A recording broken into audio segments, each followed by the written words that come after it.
Hey everyone. I'll start off by sharing some great news with you. I've been in Australia for 6 years, and last year I got my citizenship. Yeah, I'm Aussie, man, yeah.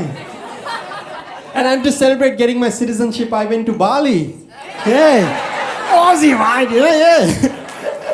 Like getting the citizenship is good, but to get the citizenship, you have to sit for the test. And I thought I was well prepared. Now, in the citizenship test, they asked me a question which I wasn't expecting. The question was, Melbourne and Sydney are the busiest cities in Australia, but Canberra is the capital. Why? I don't know that. Even Australians don't know that, right? So I started panicking, my hands are shaking, I'm getting a bit restless, I'm sweating so much. The examiner saw this, he walked up to me and he's like, hey mate, are you all right? I said, no, I think I'm having a panic attack. And he said, you mean like a mental health issue? I said, yes. He said, congratulations, you are an Australian. It's good, man. It's good getting the citizenship, right? I'm enjoying the privileges of it. But now that I have my citizenship, my dad thinks I'm making too much money. He's always calling me, asking me for money. I'll pick up the call, I'm like, hello? And all I hear is, I need $400. And I have to check if it's a scam call. But it's my dad, And the reason he's always calling me, asking me for money is because he is a tight arse. I come from a very humble family. We did not have a lot of money growing up. And during Diwali, you guys know what is Diwali? That's our festival of fireworks. And I would see a lot of kids play with fireworks. And I would tell my dad, I'm like, Dad, look at those kids playing with the fireworks. They look so happy. Why don't you get me some of that? And my dad would say, son, find happiness in their happiness. Such a tight arse. So when I was in Bali, he's looking at all my pictures and he's like, oh, can you take me to Bali? So I told him to find his happiness in my happiness. And I'm yeah. But it's fun. My favorite thing that, now I'm an Aussie, I love the part that Aussies celebrate. Aussies, we love to celebrate? My favorite thing I've seen Aussies celebrate is the gender reveal party. Beautiful, right? Two parents have worked really hard and now they want to have a big reveal in front of family and friends. We have something similar in India. It's called an arranged marriage.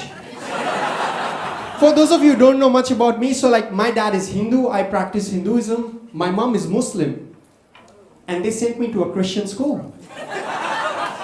So I'm happy, but I'm confused. And my mom always told me that, Shash, you have exposure to 3 different religions. You're very blessed. Learn to take the best from each religion. Learn to respect other people's opinion. Learn to empathize, not sympathize.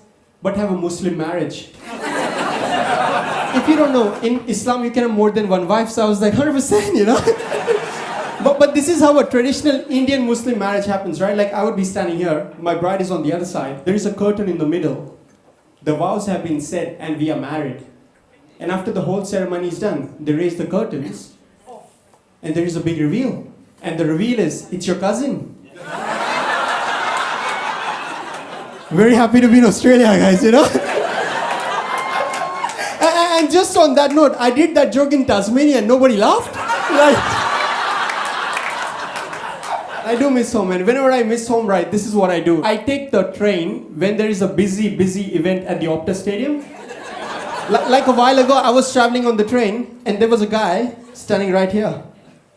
I have a bit of a belly. He had a bit of a belly.